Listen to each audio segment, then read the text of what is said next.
My name's Neil Selkirk. The reason I'm here is the result of an entirely unanticipated sequence of events that occurred in my early 20s, which wound up with my becoming the only person to make posthumous prints of the photographs of Diane Arbus.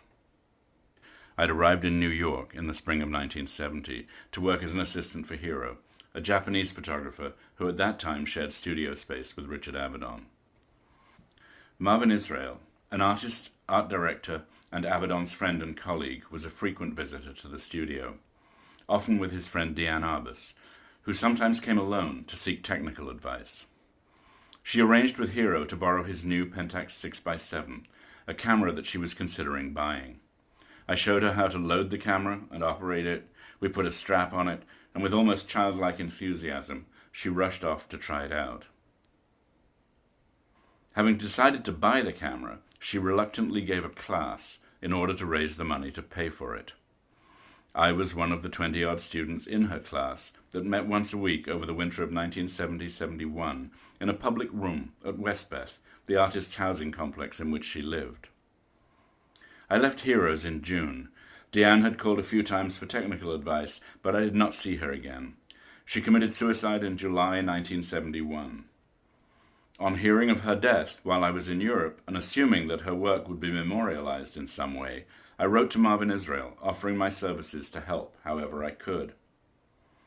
On my return to New York that November, I was immediately put to work finding within her 7,000-plus rolls of film the negatives for each image that she had ever printed, an undertaking hugely complicated by the fact that none of her prints had any identifying information on them.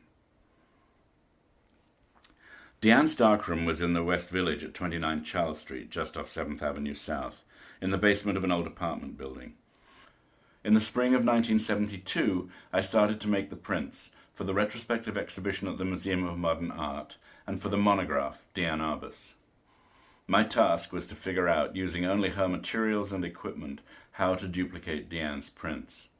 Marvin Israel came to the darkroom every day to guide and advise me. Initially, as I began to print a negative, I had Diane's corresponding exhibition print sitting there, beguiling and taunting me to match it identically. Diane apparently intentionally had very little technical knowledge, but she had a near absolute sense of what she wanted and was relentless about getting it.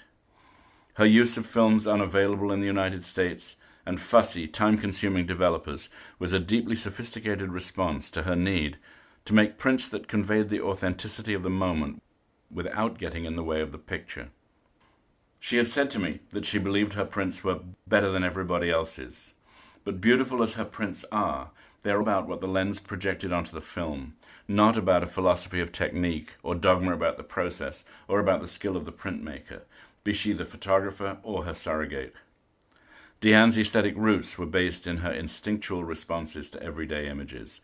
Her intent may have been to make the final image owe something to the limited range of the snapshot or the newspaper photograph, perhaps to borrow from their inherent credibility.